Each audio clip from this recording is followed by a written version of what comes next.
सच की आवाज आप तक। न्यूज खबर छोटी हो या बड़ी खबर, आसपास की हो या देश प्रदेश की, हर खबर आप तक। खबरों का खजाना। विकासनगर विधायक मुन्ना सिंह चौहान ने आपदा प्रबंधन को लेकर की बैठक।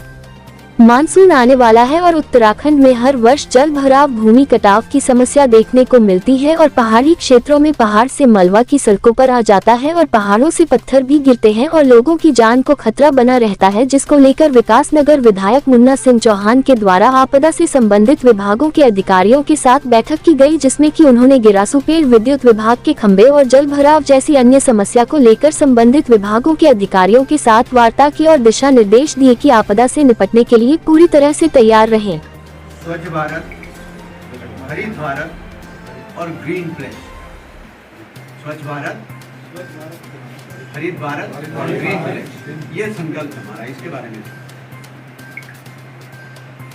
मैं पृथ्वी और उसके प्राकृतिक पर्यावरण की रक्षा करने की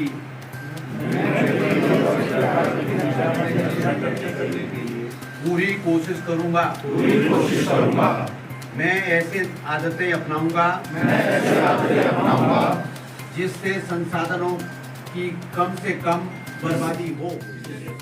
ये वैसे हम हर वर्ष वर्षा काल से पहले इस तरह की तैयारी संबंधी बैठकें करते हैं और जैसा आप सभी जानते हैं, बहुत सारी चीजें हमारे सरकारी तौर पर एक स्टैंडर्ड ऑपरेटिंग प्रोसीजर उसका पार्ट होती है। जैसे अभी एसडीएम विकासनगर ने बताया कि हमारे पास बाकायदा IRS सिस्टम है, उससे सब विभाग जुड़े हुए हैं और जो रिलीफ इत्यादि का है उसके नियत प्राधिकारी सब तय है।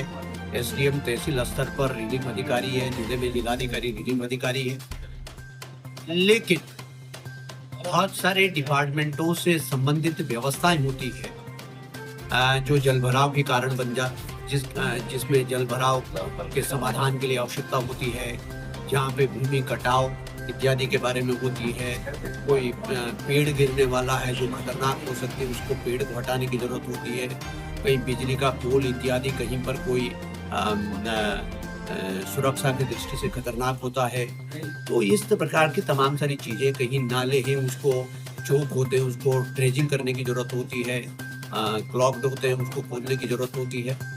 तो इस प्रकार से और फिर क्या होता है कि अलग अलग विभागों के अलग अलग इंफ्रास्ट्रक्चर होता है, तो कई बार उसमें इंटर डिपार्टमेंट कोऑर्डिनेशन की कमी की वजह से वो टाल दिया जाता है। दूसरा विभाग कह देता है फलाने विभाग। तो आपने देखा होगा कि मेरा सबसे ज्यादा फोकस इस बात के ऊपर रहता है कि सरकार या एडमिनिस्ट्रेशन एज ए होल एक यूनिट की तरीके से काम करें, ताकि हमारे पास कहीं पर भी वर्षा काल में किसी भी तरह की कोई दिक्कत परेशानी कहीं से रिपोर्ट होती है तो उसको हम टॉस ना करें, बल्कि हम उसको इमीडिएटली एड्रेस करें।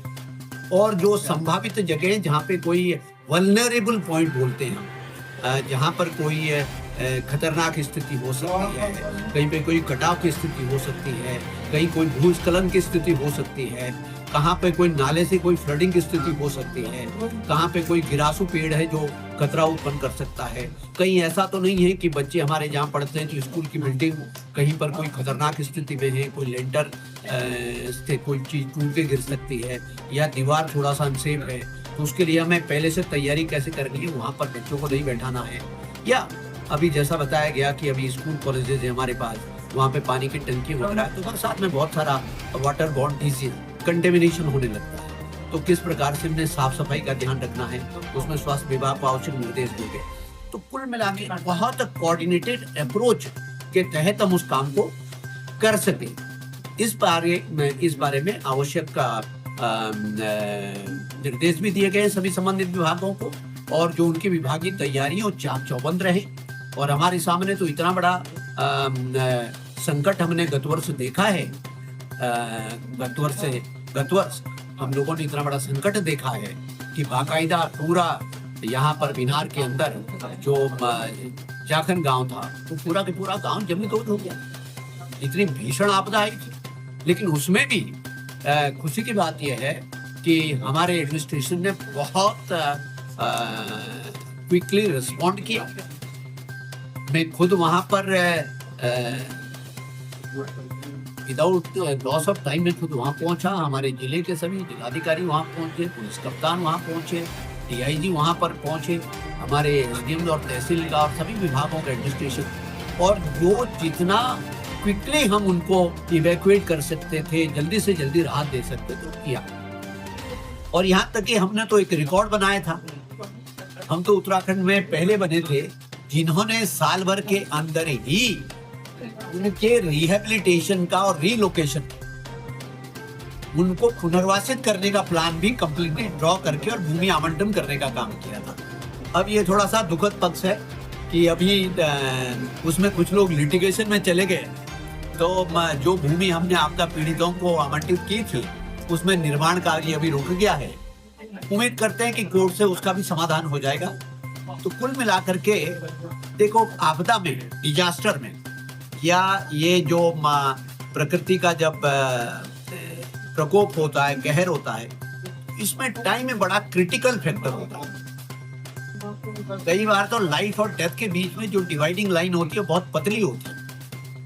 इसलिए आपने देखा होगा गत वर्षों में भी आपने देखा होगा कि मुझे खुद को भी आपने 2 बजे रात को उन घरों के पास और उन नालों के पास देखा जहाँ फ्लडिंग हो गई थी, जहाँ घरों को खतरा होता। एसडीएम 2 बजे रात को, 2:30 बजे रात को मेरे साथ थे, पुलिस के सीओ मेरे साथ थे, विभागीय अधिकारी मेरे साथ थे, 2-2:30 बजे। तो इट स्पीक्स फॉर कि हम बहुत संवेदनशील, बहुत very high degree of sensitivity जिसे कहना चाहिए, उसके साथ हम काम करते हैं। और हम अपने विभागों को भी अपेक्षा करते हैं उसी अलर्टनेस के साथ इस पूरे वर्षा काल के पीरियड में वो काम करें, इसी के लिए बैठे। और बीच में अभी हमने विभागों को निर्देश भी दिए हैं कि जिन बातों पे आज चर्चा हुई है उसके ऊपर compliance report, action taken report बना करके 1 हफ्ते में फिर वो एसडीएम को भेजेंगे और एसडीएम उसको फिर मेरे साथ शेयर करेंगे। और फिर जो उसमें फर्दर कुछ करने की कोई आवश्यकता होगी, उच्च स्तर पे किसी चीज में कोई कार्रवाई अपेक्षित है, तो निश्चित रूप से वो जिम्मेदारी को मैं अपने ऊपर भी लेता हूँ। Thank you.